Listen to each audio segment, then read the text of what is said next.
પ્રભુ ઈસુના ગૌરવી નામમાં આજની પ્રેમી સલામ. જય મસીહ કી. Praise the lord. હાલેલુયા.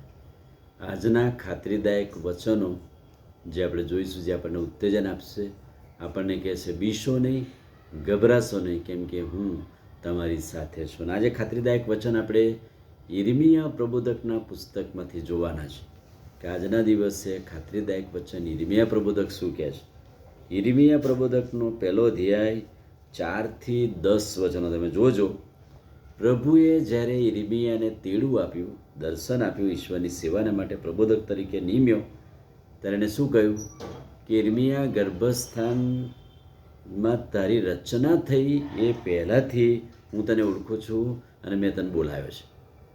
એટલે કે તારી રચના, તારી ઓળખ તો તારા માના ઉદરમાં તારો ગર્ભ ધર્યો તો એ પહેલાંથી મેં તને ઓળખ્યો, ત્યારથી જ મેં તને પ્રજાઓને સારું પ્રબોધક તરીકે નિમ્યો છે.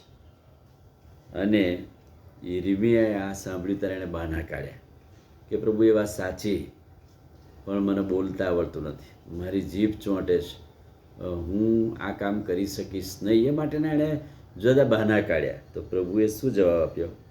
પ્રભુએ કહ્યું કે બીતો ના અને ગભરાતો નહીં એવા લોકોથી, એવી પરિસ્થિતિઓથી, કેમ કે તારો છૂટકો કરવા સારું હું તારી સાથે છું. તું બીસ નહીં. આ બધી પરિસ્થિતિઓમાં હું તારી સાથે છું. તારા મુખના શબ્દો હું બનીશ, તારી નબળો તકલીફો હું લઈ લઈશ, લોકો પૂરા પાડીશ. તું બીસ નહીં, તું બીસ નહીં, તેમજ ગભરાઈશ નહીં, કેમ કે હું તારી સાથે છું. પછી યહોવાએ પોતાનો હાથ લાંબો કરીને તેના મુખને અડકાડ્યો અને એને કહ્યું કે હવે આ તારી બધી નબળાઈઓ દૂર થઈ જશે. તને દિલાસો આપવામાં આવે છે, ઉત્તેજન આપવામાં આવે છે અને આત્મિક શક્તિઓ તને આપવામાં આવે છે. તું જા અને બોલ. અને એટલે અહીંયા પ્રબોધકના તારણ તેડા દર્શન વિશે બીતો તો, ગભરાતો, નિશ્ચિત નહોતો, ત્યારે પ્રભુએ કહ્યું કે તું બીસ નહીં અને ગભરાઈશ નહીં. બીજું ખાતરીદાયક વચન, ઉત્તેજન વચન શું છે યિર્મયાહમાં? 10મો અધ્યાય અને 5મું વચન.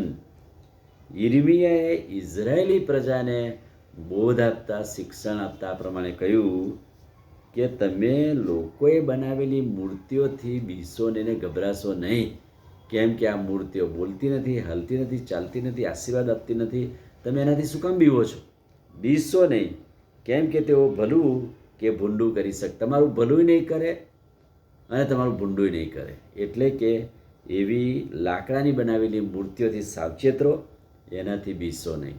અને ત્રીજું ખાતરીદાયક વચન, યિર્મયાહ પ્રબોધક 17મો અધ્યાય 7 ને 8 વચન. જે માણસ યહોવા પર શ્રદ્ધા રાખે છે, ઈશ્વર પર ભરોસો રાખે છે, તે નદીની પાસે રોપાયેલા ઝાડના જેવો છે કે જેના પાંદડા કદી ચીમડાતા નથી, અને ગરમીનો વખત આવશે ત્યારે તેને ડર લાગશે ને, એમ કે તેને બીક લાગશે નહીં, કેમ કે તેના મૂળ ઊંડા નાખેલા છે અને તેના પાંદડા લીલાછમ રહેશે. સુકામણીનો સમય, એટલે ગરમીનો સમય, ઉનાળાનો સમય, સુકામણીનો સમય આવે ત્યારે ચિંતાતુર થશે અને એને કોઈ પણ પ્રકારની બીક નહીં લાગે, કેમ કે એને ખાતરી છે કે મારા મૂળ ઊંડા છે અને ફળ આપ્યા વગર રહેશે નહીં. અને એટલે આજે પ્રભુનો આભાર માને છે કે 3 ખાતરીદાયક વચન યિર્મયાહ પ્રબોધકના પુસ્તકમાં છે કે તારણ તેડું દર્શન આપીને પ્રભુએ પસંદ કર્યા છે, આપણને ઉત્તેજન આપ્યું છે અને આપણને એવી જગતની મૂર્તિઓ કોઈ ગભરાવતી નથી, બીવડાવતી નથી. આપણે બીવાની જરૂર નથી, પણ જો આપણે આવા ઊંડા નાખેલા મૂળ સમાન હઈશું તો ચોક્કસ આપણે ફળ આપીશું. આમીન. પ્રાર્થના કરીએ. પ્રભુ, આજના અદ્ભુત ખાતરીદાયક વચનને માટે આભાર. વચનના પ્રકાશમાં અમને દોરજો, તમારું સામર્થ્ય અમારી પર રાખજો. પ્રભુ ઈસુના નામમાં પ્રાર્થીએ છે, સાંભળોને માન્ય કરો. આમીન. God bless you.